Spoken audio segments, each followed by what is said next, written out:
Good morning. Today I'm going to do with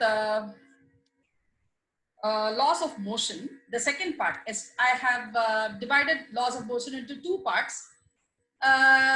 We referred to the earlier parts such as the mass and everything. And today I said I will go with, yesterday we studied about Newton's three laws of motion, inertia, apparent weight and everything. Today I'm going to go with frictional force, frictional and dynamics of circular motion, right? Friction is the opposing force.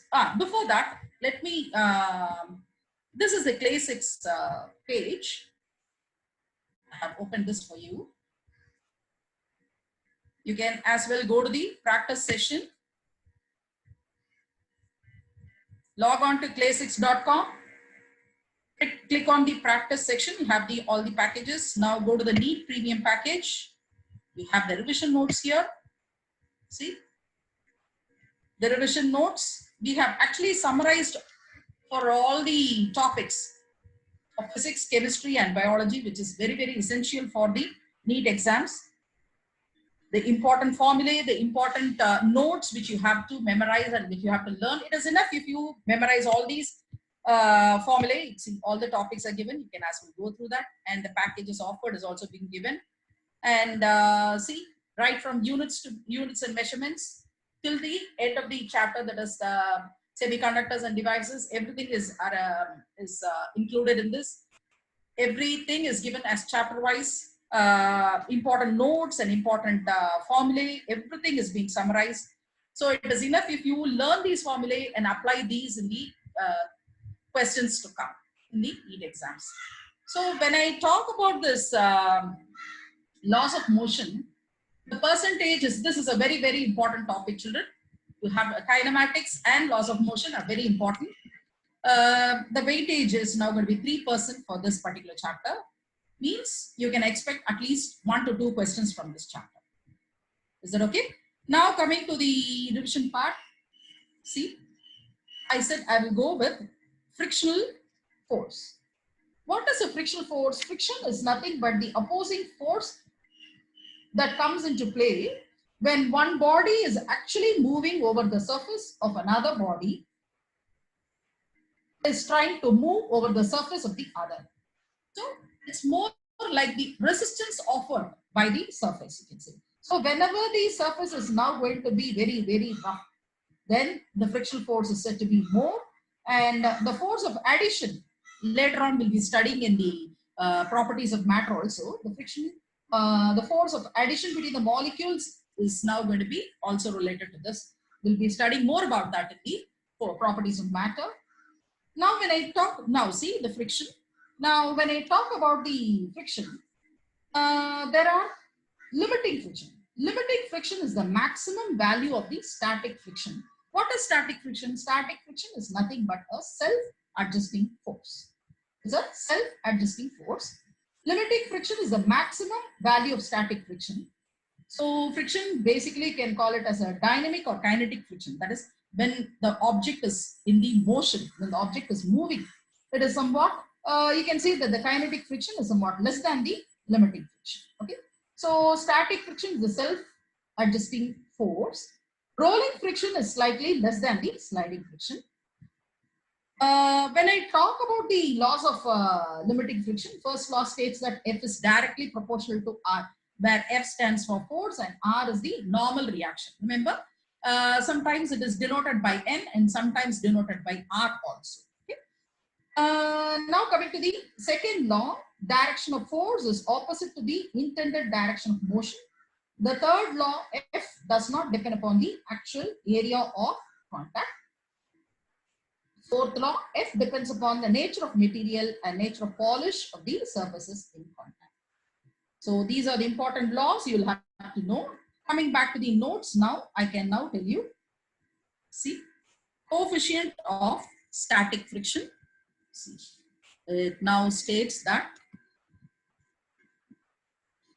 coefficient of static friction US is equal to FL by N, where FL is going to be the force of limiting friction I told you N, normal reaction. N is a normal reaction. It is always denoted by either N or R. Okay. Mu K, coefficient of dynamic friction, which is equal to Fk by N, and Fk is equal to the force of dynamic friction. Acceleration of, okay, these are the important points related to friction which you have to know. Mu K stands for the coefficient of dynamic or kinetic friction. You can also call it as the dynamic friction or kinetic friction, right? Next, coming to the acceleration part, see, this is now going to be a block of wood, or block of any object, which is now going to be moving along an inclined plane. This is called as the FBD, that is the free body diagram. Whenever an object, you're going to project like this and you're going to resolve it into their respective components. Now you can see that the weight or the force which is equal to mg is now going to act downwards. Mg is now going to be, so since it is now going to be along the resultant, it can be resolved into two components. That is mg sine theta and mg cos theta. You can always see that mg cos theta and the normal reaction, they are always equal and opposite. So they will cancel out each other. So the only force which is now going to act is mg sine theta, right? So A is equal to g sine theta minus mu g. Next is the circular motion. So we were talking about this. I told you I will quickly go through the before coming to that, before going to the circular motion, I want to cover certain facts related to friction also. That is, I told you frictional force, right? Frictional force or coefficient of friction, mu. It is denoted by mu. Mu is equal to F by R, where F is now going to be the force, friction force, divided by the reaction. Remember that F mu is equal to F by R. If angle of friction theta, what is angle of friction? This is the angle which the resultant of F and R makes in the direction of R. Okay. So the relation between mu and theta is given as mu is equal to tan theta. That is what we saw here. Mu is equal to tan theta. Remember, mu is equal, it is given here in the circular motion. Remember, mu is equal to tan theta. Angle of repose. It is a minimum angle of inclination of a plane with the horizontal such that a body placed in the plane just begins to slide down. So you saw the object is now going to be sliding down. This is called as the, so which is now made with the inclined plane with the axis. That is called as the angle of repose. It is the minimum angle of inclination of the plane with the horizontal. Okay, such that the object which is now going to be placed is now going to it is now going to slide down. Okay. Now coming to acceleration. Acceleration of a body down a rough inclined plane is A is equal to g sine theta minus mu cos theta. What is going to be the work done? Always, you know, work done is force into displacement. Here the force is now going to be nothing but the frictional force. Already we saw frictional force is nothing but mu r. So mu r into S. So I can put W is equal to mu r into S, or simply mu mg into S. Okay. Work done in moving on a body or a rough inclined plane, as in this case. If it is now going to be, that was along the straight line. This is now going to be along a rough inclined plane. Then you can say W is equal to mg into sine theta plus mu cos theta into S. So here the frictional force is nothing but mg sine theta plus mu cos theta into S. Of course, you might think, can't we avoid friction? Friction is a necessary evil, because without friction, we won't be able to walk. Walking is also one effect of friction. Some methods, of course, you can reduce friction. So let us look into the methods by which you can reduce friction, like polishing, lubrication, streamlining the shape, etc. By these methods, you can actually reduce friction. Now coming to the centripetal force. Whenever we talk about circular motion, you know, there are two types of circular motion force. You can call the circular motion as an accelerated motion because the velocity keeps on changing every time. And there are two types of forces which are now going to act here. One is going to be the centripetal force and the other is the centrifugal force. The centripetal force is now going to act always towards the center, and the centripetal is now going to act towards the center, and the centrifugal will be always away from the center.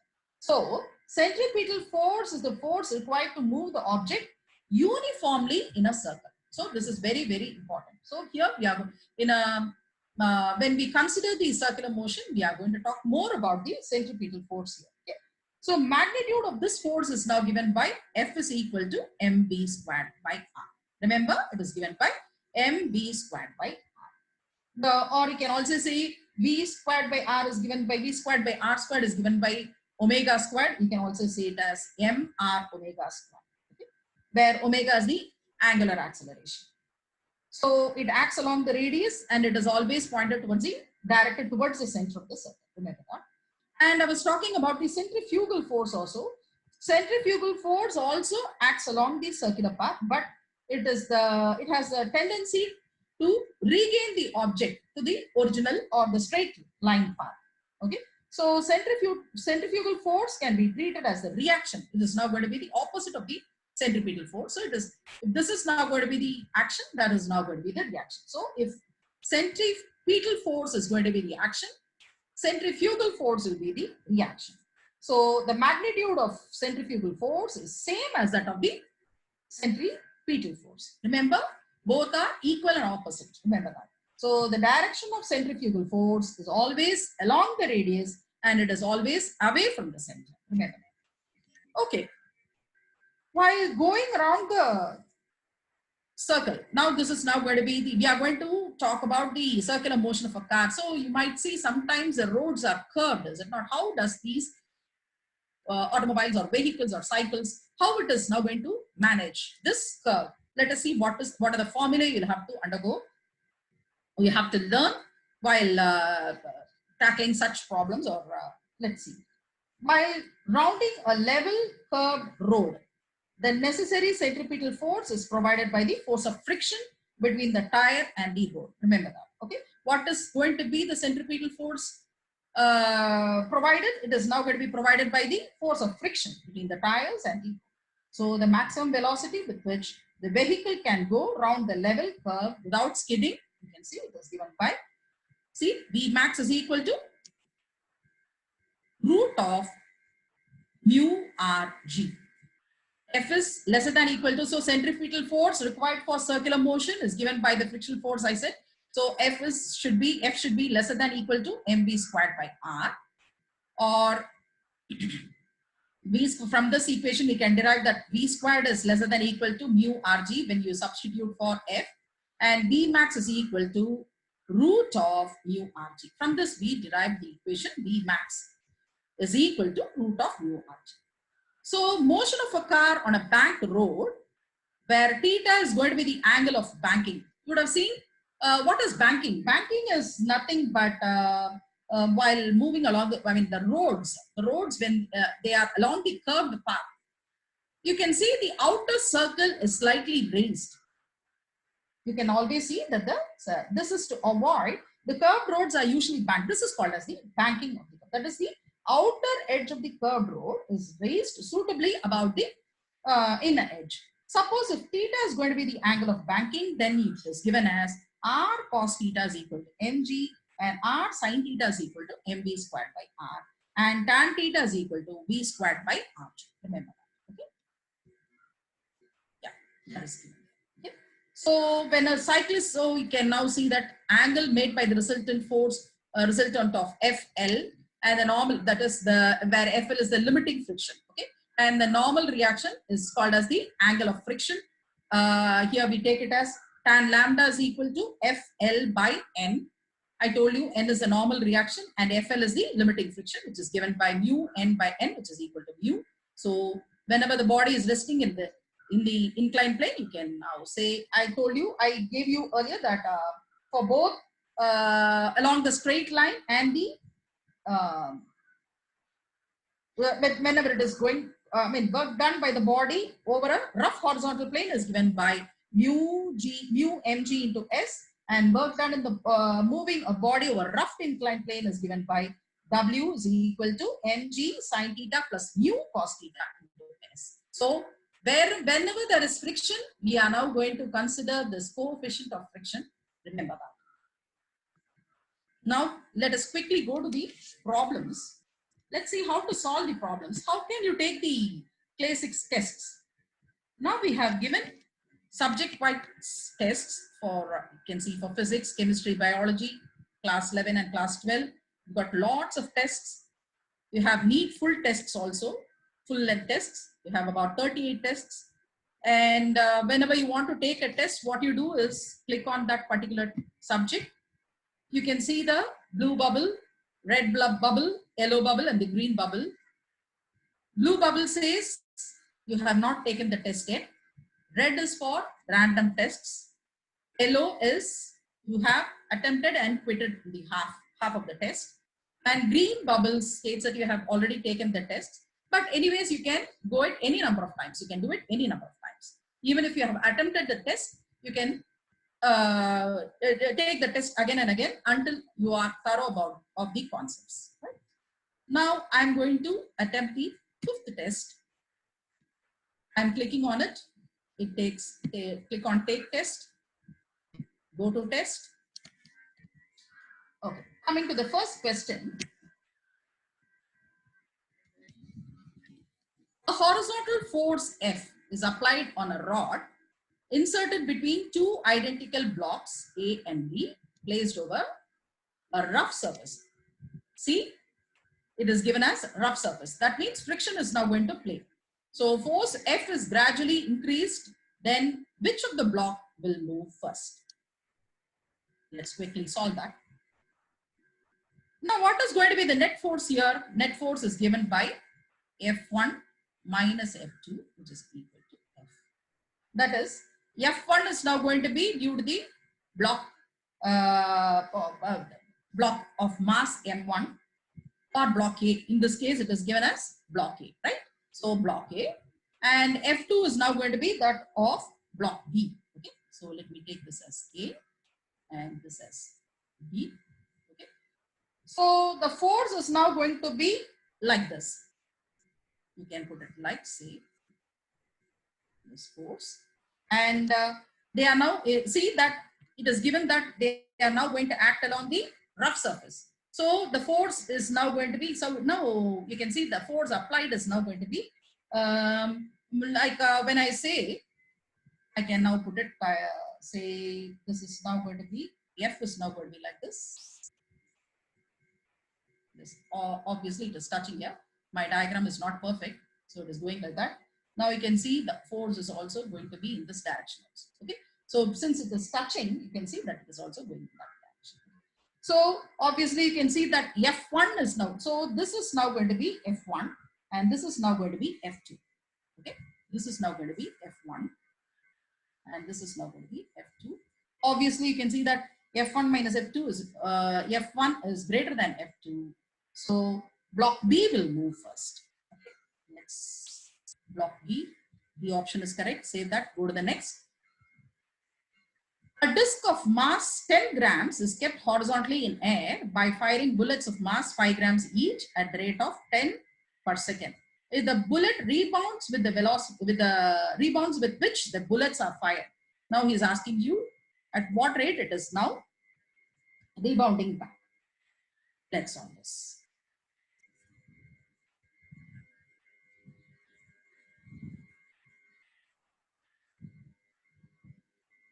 Now the mass of the disc is given by 10 by 1000 kg, right?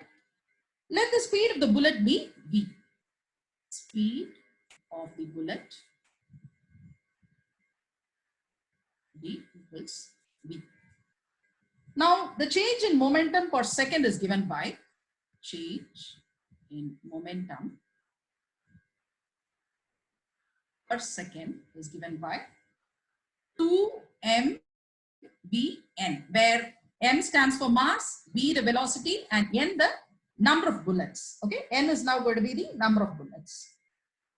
Therefore, what is now going to be the force applied by the bullet on the disc is now going to be, let us say, force applied by the bullet on the disc is now going to be 2 mvn, which is equal to into G, right? Into G.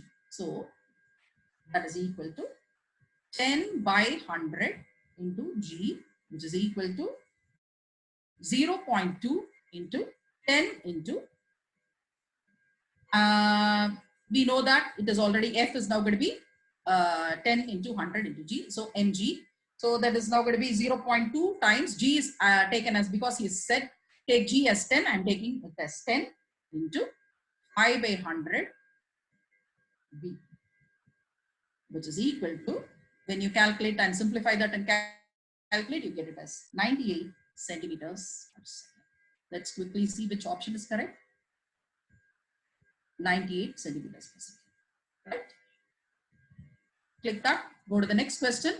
A fireman has to carry an injured person of mass 40 kg from the top of a building with the help of a rope which can withstand a load of 100 kg.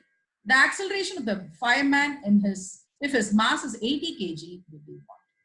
Let's quickly solve that. Okay.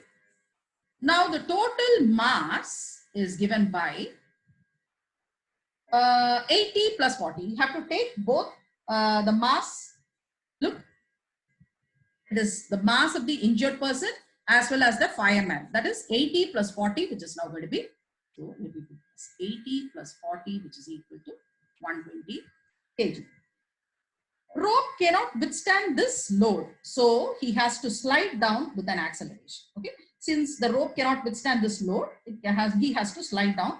So let us take the, what will be the maximum tension? So let me put it as P max. That is going to be equal to 100 into 9.8 times 9.8 newtons. Now you know that is nothing but, you have seen already in the revision notes, we have seen that T max is given by M into G minus A. So T max is equal to M into G minus A. Okay. So that is now going to be equal to 100 into, so this is now going to be equal to 100 into 9.8. Okay, that is equal to 100 into 9. So now M is given as 120, G is 9.8. From this, we'll have to calculate A. So let us equate both. So that is now going to be 120 times 9.8 minus A is equal to 980. After simplifying, you get A is equal to 1.63 meters per second square. 1.63 meters per second square. 1.63 meters per second square. Let's see which option is correct. 1.63, yeah. Click that, go to the next. Let me clear this. Yeah. A body A of mass 1 kg is resting on a table and connected to a body B and C as shown. The surface are smooth and the string and spring are massless. The string is inextensible. Find the extension in the spring if the force constant of spring is equal to K, which where the spring constant K is given as 50 newtons per meters. And he's also asking us to take G is equal to 10 meters per second squared. See, 1 kg mass, it is going over a frictionless pulley. B is of mass 2 kg, and then there is a spring which has a C which has a mass of 3 kg. Now let us quickly solve this. First of all, let me draw the free body diagram. Before that, yes.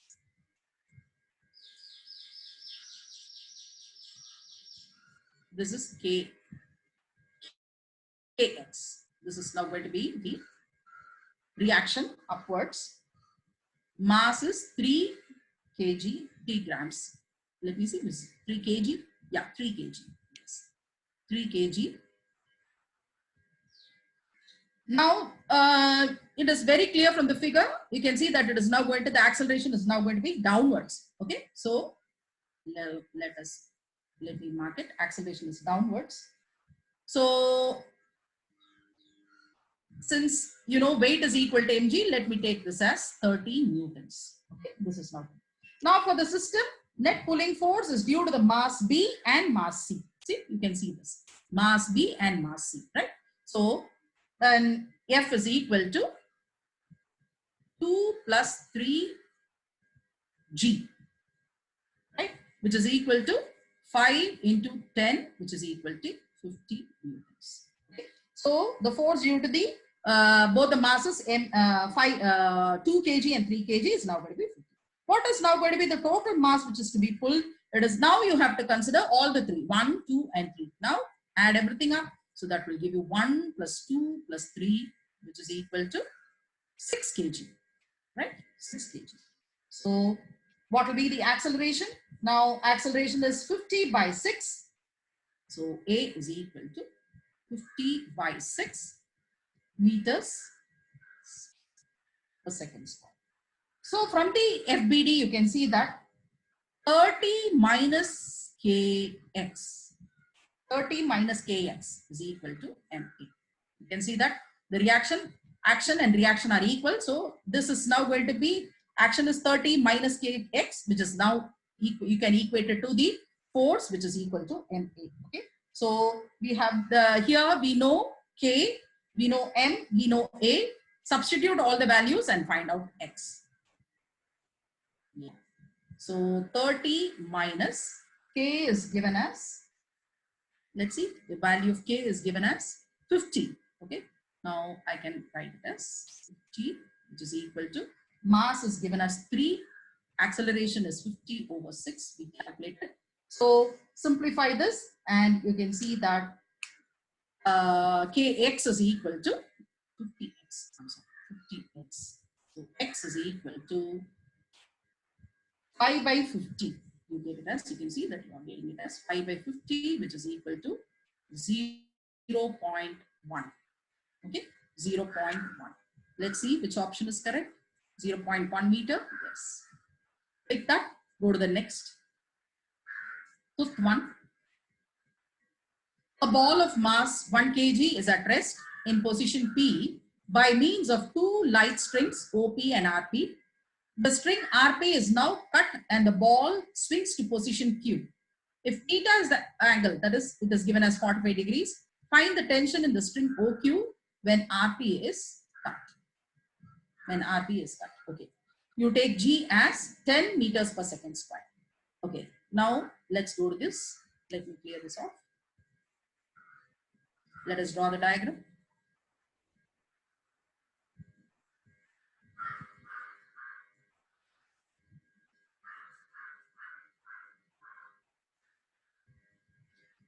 Let me mark this as O.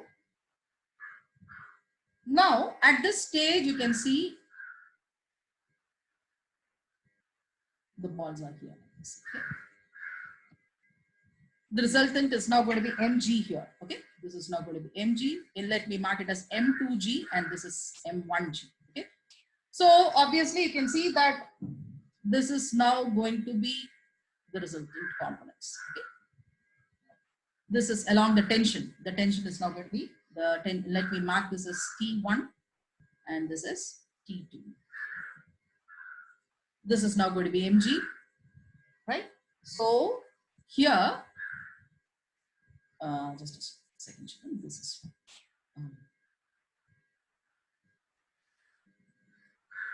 let me mark this clearly for you. So this is now going to be mg cos theta, and obviously that is perpendicular to that will be mg. So this is now we have taken this mass as m2, right? m2g cos theta and m2g sin theta. So the weight is now going to be along this direction. Right? So this is now going to be theta. This angle is now going to be theta. Now you can, same way here also, it is now going to be m1, this is now going to be m1g. Obviously, this is now going to be m1g sin theta. And this is now going to be mg cos theta, right? This is now the mg cos theta. Now, in both the figures, you can see that the net force is now going to act along. Okay, let me mark this as P. This is given as Q, and this is, oh, sorry, this is P. Wait, let me write this.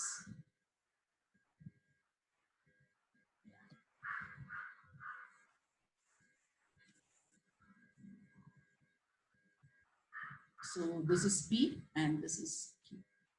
Okay, this is Q. So now you can see that the net force acting along OQ, that is in this direction, along OQ, is 0 because T2 and mg cos theta, they are now going to cancel out each other. Okay.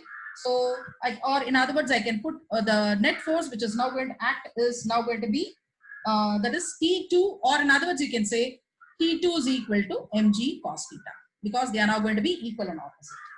Now, it is given theta is equal to 45 degrees. Okay. Theta is given as 45 degrees. Now, substitute in the place of cos theta, then you get it as is equal to mg cos 45, you know, is 1 by root 2. Okay, you take it as 1 by root 2. That is given as m is 1, g you take it as 10, which is now going to be 1 into 10 into 1 by root 2, or simply you can write this 5 root 2 m. Let's see which option is correct. 5 root 2 m, yes, no, B is correct. Save that, go to the next. Next is all surfaces are smooth in the figure. Find F such that block of mass M resting on a wedge of mass M remains stationary with respect to wedge. When will it be stationary? What will be the force so that it is now going to be stationary on the wedge? Now let us quickly go to that. Let me draw the FBD so that you can understand it. Yeah. So let us take this as the inclined plane, and the wedge is now going to be here. So you can see that this is now going to be the reaction here. Okay, this is now going to be N, and this is now going to be mg. Okay. Obviously, N is resultant, so that can be resolved into two components: N sin theta and N cos theta. N sin theta and cos theta. So let this angle be theta. Okay. So this is going to be the FBD diagram of the block of mass M. So the block moves with acceleration A with respect to the ground. Okay. The block is moving with acceleration. Let us take the acceleration to be A. So in that case, A should be equal to F by M plus M. Okay. Let us take it as force by mass, but here the mass is now going to be M plus M. Okay. So now you know the net force is now going to be 0. That means the N cos theta component is now, because you can see they are now going to be equal and opposites, right? So we can say N cos theta is now going to be N cos theta is equal to mg, right? N cos theta is equal to mg. That is sigma Fy, the net force acting along the y direction is going to be 0. Then sigma Fx is now going to be 0. I can say N sin theta is equal to ma. Divide both, you get A to be equal to G tan theta, right? I'm dividing this and this. 1 divided by 2 will give me N and N will get cancelled. The M and N will get cancelled. So you get it sin theta by cos theta as tan theta. So you get A to be equal to G tan theta. Now, you know, F is equal to, or you can simply say F is equal to A times M plus M. But what is A? Nothing but G tan theta. Substitute for that. So that gives you G tan theta into M plus M. Let's see which option is correct. So option D, M plus M tan theta, G tan theta. So option D is correct. Save that. Go to the next. A man is standing stationary with respect to a horizontal conveyor belt that is accelerating with 1 meters per second squared. What is the net force on the man if the coefficient of static friction between the man's shoes and belt is 0.2? Up to what acceleration of belt can the man continue to be stationary relative to the belt? Mass of the man is given as 65 kg and g is equal to 9.8 meters per second square, right? Right. Let us go to this.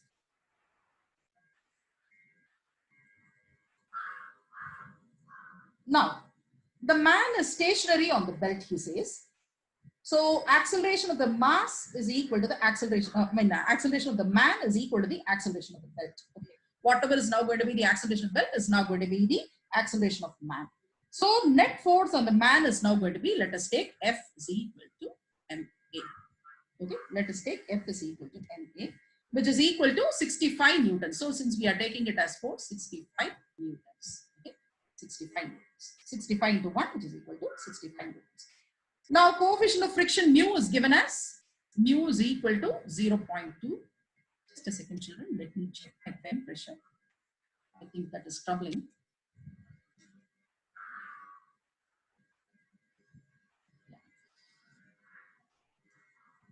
So, mu is equal to 0.2. So, the limiting friction mu L is given as mu mg. It is given as mu mg. Now, having known all values, you can, for the man to be stationary with respect to the belt, accelerating with A0. Let us take the acceleration of the belt to be A0. Then we can say MA0 is equal to mu mg. Or we need to calculate A0, right? Which is equal to 0.2 times 9.8, which is equal to 1.96 meters per second square. Right? So let's see which option is correct.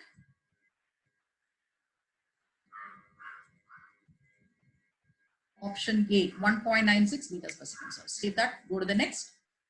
With what acceleration A should the box in the figure descend so that a body of mass M placed in it exerts a force of mg by 4 on the base? That's quite simple. So the box is given. You can see the diagram here. The box is given and the mass is now going to be there. Now you can see the acceleration is acting downwards, right? Obviously, the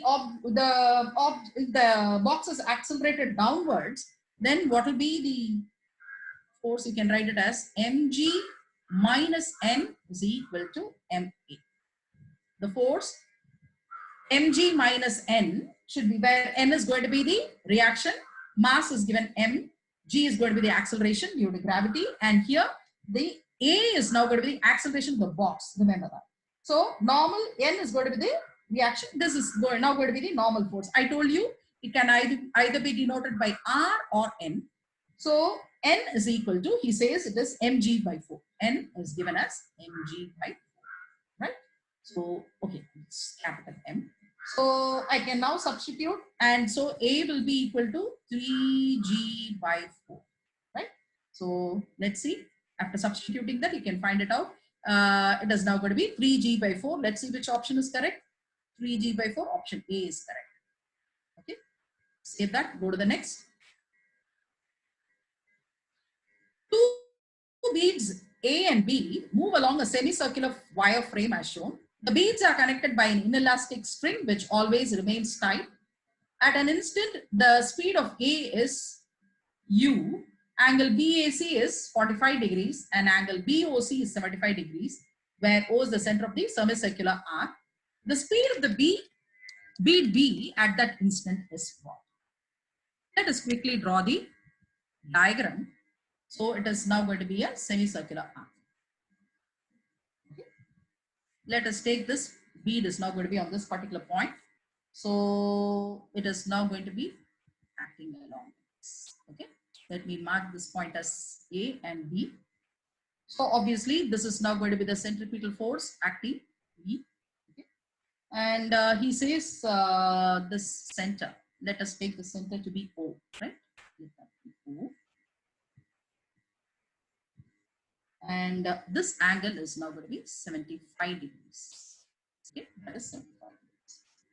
And obviously, Okay, I didn't mark this straight. It should be like this. So this angle is 30 degrees. Okay, that angle is 30 degrees. Now we can resolve this, and this angle is now going to be okay. Now let us see that this is now going to be u cos theta, and the one which is going to be perpendicular to that will be equal to u sin theta. Okay, the velocity at this particular instant is now going to be resolved into two components, u sin theta and u cos theta. And here, velocity at this instant, the centripetal velocity. Here it is now going to be centripetal force is B cos alpha, and this angle is given as 30 degrees. Okay, that angle is given as 30. Sorry, let us take it as alpha. I'm sorry.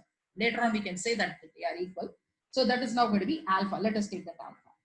Okay. So I'll explain this diagram again. See, this is the the bead is moving along this string in a circular motion. It is now going to undergo a circular motion. I have drawn one part of the circle, that is the semicircular part. Let B be the speed of the bead.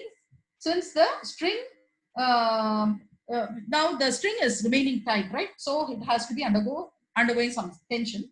So velocity of the component A and B along the component A and B should be the same. That means, in other words, I can put it as U cos theta is equal to V cos alpha. Okay, U cos theta is equal to V cos alpha. Now, given theta is equal to 45 degrees, obviously you can see that theta is equal to alpha is equal to 45 degrees, right?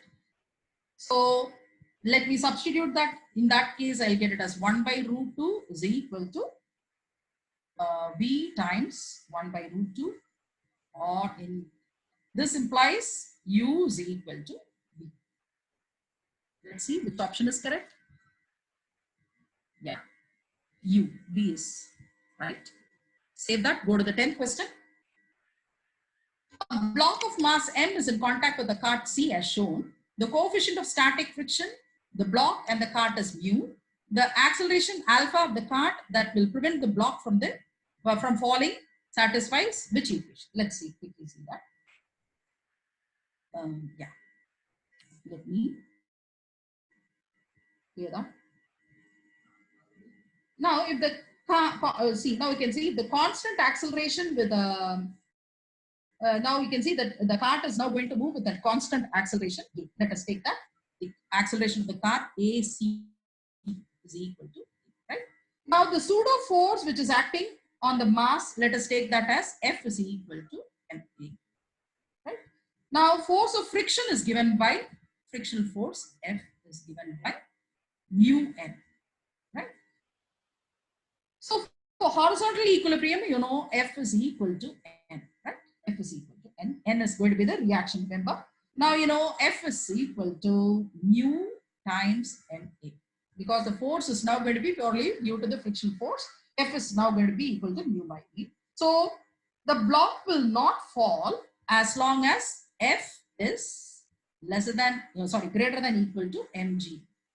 This you would have seen in the revision notes also, right? Yeah, sorry, here.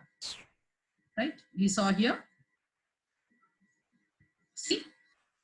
We saw here. You can apply that. So F is greater than equal to mg, or now you can substitute in the place of F. I can put it as mu ma is greater than equal to mg. Now cancelling both, you can get A is equal to, A is greater than equal to G by U. Let's see which option is correct. D option is correct. D by mu, that is the correct option. Let us go to the next one. Now you can see the FBD is given here for this diagram. Let us look into the question. The smooth block is released at rest on 45 degrees inclination and then slides a distance d. The time taken to slide is x times as much to slide on rough incline than on a smooth incline. What will be the coefficient of friction, we are asking. So the FBD is clearly given. So there is no need for you. Just look into the diagram and apply the formulae. It is now going to be pretty easy. Let's see. Now now you can see that the FBD is given for on a rough surface. So obviously it is now going to be A is equal to G sine theta minus mu G cos theta. Okay, G sine theta minus mu G cos theta. What is now going to be the time? X time. Look into the question.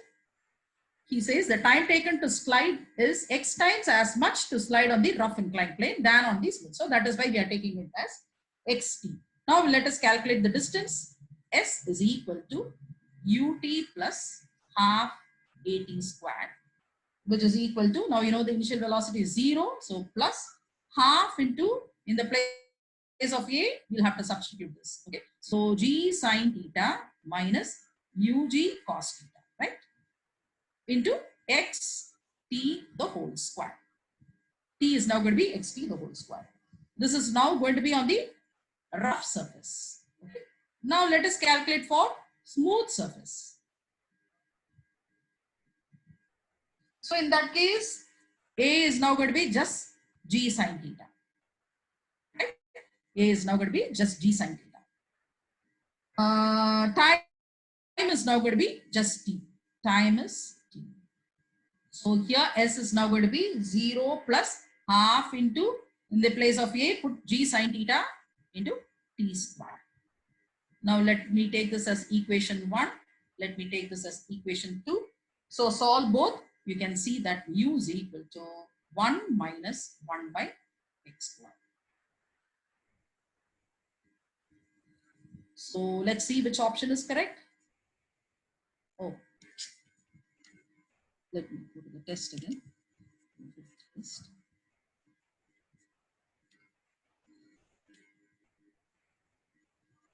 It's the 11th question, right? Yes. Yeah. So option A is correct. That is, since it is now going to be kinetic friction, because the object is moving, right? So we are going to take it as mu k. That is now going to be, since the object is moving. Remember, even though we might have mu s, you have A and C as same option, but you'll have to see that it is now going to be due to the kinetic friction. So option A is correct. Save that and go to the next. A box is gently dropped on a conveyor belt in an airport moving at the rate of 3 meters per second. The coefficient of friction between belt and box is 0.5. How far will the box move on the belt relative to the belt before coming to that rest? Let's quickly solve. We are running short of time. Let the initial velocity of the box and the relative to the belt be, it is given as 3 meters per second. And let it be in the backward direction. Okay, that is it is now going to be in the backward. Let me put it, the arrow mark as this. It is now going to be opposite of the moving belt. Okay, so it is now going to be 3 meters per second in the backward direction. Now the box experiences maximum frictional force. So F is equal to mu R, which is equal to mu mg, maximum frictional force, mu mg. Now you know A is equal to F by m, which is equal to mu mg by m. Cancel out m and m, which gives you mu g, right? So, which is now substitute the values. It's given as mu is 0.5 and g is 9.8. So, let's see what is g is given as. G is 9.8. You can substitute and find out the value. You can multiply and find out it is nothing but 4.9 meters per second square, right? So which option is correct? 4.9 in the forward direction. Before that, we have not yet solved. Yes, we have not yet solved. So this is now going to be in the forward direction. We have found out the acceleration of the belt now. Now the box is coming to rest in a distance s. Okay, so we have to find out there. Let us use this formula. B squared is equal to u squared plus 2as. Obviously, it is coming to rest, so the final velocity will be 0. U is 3 squared, minus 3 squared, right? Minus 3 squared plus 2 into A is 4.9 times S. We need to find out S. So it is now going to be in the negative value, obviously, because it is now going to the opposite direction. So S is equal to minus of 0.918 meters. Okay. So this negative sign shows that the box moves in the opposite direction of the motion of the belt. Now look into the options. Which of, yeah, see, B is correct. So remember children, the first half we did only the acceleration part. Don't think that the problem is over. We have to calculate the distance with which it is now coming to rest. So save that, go to the next one, 13th one. In this figure, A is equal to 10 kg, B is equal to 5 kg, and the coefficient of friction between A and the table is mu is equal to 0.2. Find the minimum value of mass C, which may stop from slipping. Mass C should not slip. That is the condition given. Okay. Now look into the diagram. A is now going to have a total mass of m plus n. Now A and B are going to be stationary. So the net force on each is now going to be 0. Remember, A and B are now going to be stationary. So the net force on them is now going to be 0. So suppose if m is now going to be the mass. Okay, let me take, if m is now going to be the mass at C, right? And let m1 be the mass of A, then then it is now given by, at A, n is equal to mu into mu static, okay, mu s into m plus m1 into g. We have taken mass of A as m, okay, m1. So, and mass of mass of C is n. Okay, so it is at A, it is now going to be, what is now going to be the reaction now? N is equal to mu s into m plus m1 into g. Okay. This is at A. And at B, let us calculate that. So here, you know, it is now going to be, quickly look into the figure. It is now going to be the tension due to the string. So if we take the mass of B as m2, then I can write it as, at m2, it is now going to be T is the reaction here. So T is equal to m2g. So mass of B is equal to m2, since we have taken the mass of B. So now let me take this as 1 and let me take this as 2, equation 2. Now you can see from 1 and 2, you can see that normal and both of them are equal. So you can now equate both. So T and N are equal. So I'm going to equate both. So M2G is equal to mu S into M plus M1 into G. Right? From this, we need to calculate M, smaller. So M2, when I simplify that, I get M2 minus mu S into M1 divided by G into, oh, G and G will get cancelled. So it will be simply mu S. Or you can simply write it as M2 by mu S minus M2. Now we know the values, substitute, that gives you 5 by 0.2 minus 10, which is equal to 15 kg. So M should be 15 kg. Option D is correct. Save that, go to the next. Two blocks of 100 kg and 50 kg connected by a massless string passing over a frictionless pulley rests on a frictionless inclined plane, inclined at an angle and at angles 30 degrees and 60 degrees. What is the acceleration and which way the system moves? Take G as 10 meters per second. You can look into the figure. See, this is given as 30 degrees and this is 60 degrees. This is 100 kg mass and that is 50 kg mass. Let us quickly solve that. Okay. Now looking into the, let me draw the FBD for this. So this was 30 degrees and this was 60 degrees. And the mass here is now going to be 100 and the mass here is 50 kg. So a pulley is going here and the strings are now going to be here. So this is now going to be the tension. Okay. So let this be the acceleration A. So if this is now going to be, the mass is now going to be acting along in this direction. So now again, we can resolve the two components as, so we can see the mg's cos theta component is now going to be cancelled out by t. So we'll have the only component which is acting is now going to be m1g sine theta 1. That is for this one, m1g sine theta 1. And here it is now going to be m2g sine theta 2. The cos component is now going to get cancelled, so we are not bothered about that. Okay. So that means now look into the first one, that is 100 times sine 30 minus t is equal to ma. Or this implies, now sine 30 you know is half. So that is now again you have g as g is equal to 10, it is given. So when you calculate, you get it as 500 minus t is equal to 100t. Or from this you get, okay, let us have this as equation 1. Now for the 50 kg mass, it is now going to be t minus 50 times sine 60 is equal to a into 50. So that would give you t minus, because sine 60 is root 3 by 2. So when I calculate that 50 times sine 60, when I calculate, that gives 433, right? So 433 is equal to 58, right? 58. Now let me take this equation as 2.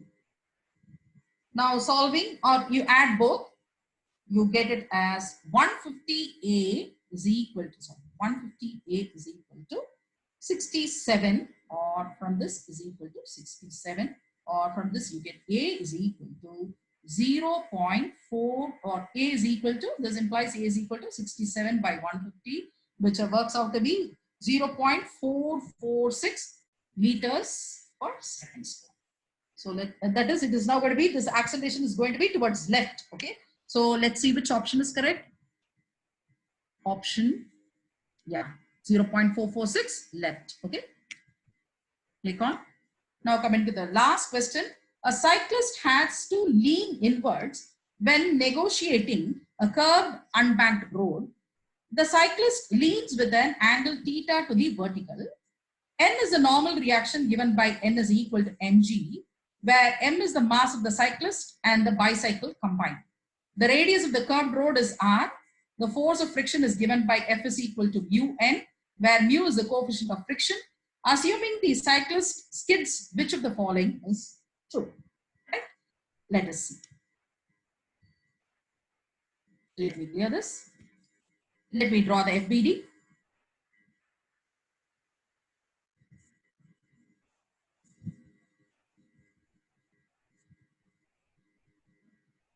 So this is going along an angle, so n. So obviously n is now going to be resolved into two components. Here, this is now going to be theta, remember, this is theta. So this is now going to be n cos theta, and this is n sin theta. Right? So the cyclist is now going to be at this point. Okay, so this is now going to be the, so his weight is now going to be along this direction, mg. Obviously, the centripetal force mv squared by r is now going to act along towards the center. That is mv squared by r. I have marked that out. Now F is equal to mu times n, which is equal to mu mg. We know that. So cyclist will skid if the centripetal force mv squared by r exceeds the frictional force. That we have clearly mentioned in the revision notes also. Sorry, this is section. So you can see he will skid when the when it is going to exceed the frictional force. Okay. So that means what should be the, so F should be equal to mg, or yeah, F is equal to mu mg. So when will he skid? If v is greater than root of mu gr, right? When it is going to be greater than, see, root of mu gr, we have given in the revision notes. So when you remember this, you can straight away click that. You need not even draw the diagram and do all these things. Straight away you can go there. So click on which option? Root of, so option A is correct. Okay. sorry, option C is correct. Yeah. You can as well go there. It is greater than, the cyclist will skid if mu is greater than mu g, right? Save that. And so you shouldn't be confused with lesser than and greater than symbols. Mark the correct option, save, and you can end the test. And finally, you can go and end the tests. The results will be loading. Obviously, you can see that the correct answers are all marked in green, and the incorrect answers are now will be marked in red. The unanswered, of course, we went again. So it is now the yellow boxes show the unanswered questions. Suppose you have a doubt and you have answered some question wrong, then you can as well go to that question, recheck it. So click on this, suppose question 3 was wrong. Click on that box. You can see the fireman has to carry. You can see the correct option there along with the explanation. See, the explanation also is given here. You can as well check your answer and verify it. Like this, you can redo this test again and again until you are going to be finally done with the concepts. You are thorough with the concepts. Once you are thorough, you can as well go with the long tests, right? So that is now going to be, right? So in today's class, we have spent mostly, I solved all the problems. I hope all the concepts which we underwent here are clear to you. If not, go to the revision tests which we have here. You can as well look into all the concepts, by heart everything. It's enough if you go through the concepts again and again. That is enough. And you can as well, once you are done with these concepts, you can be pretty sure you'll be consuming, your consumption of time will be very, very less. You can go on clicking the correct answers with confidence. Is that right, children? So see you tomorrow with the next chapter, Work, Power and Energy. Until then, goodbye from Mrs. Vijayalakshmi. Bye, children.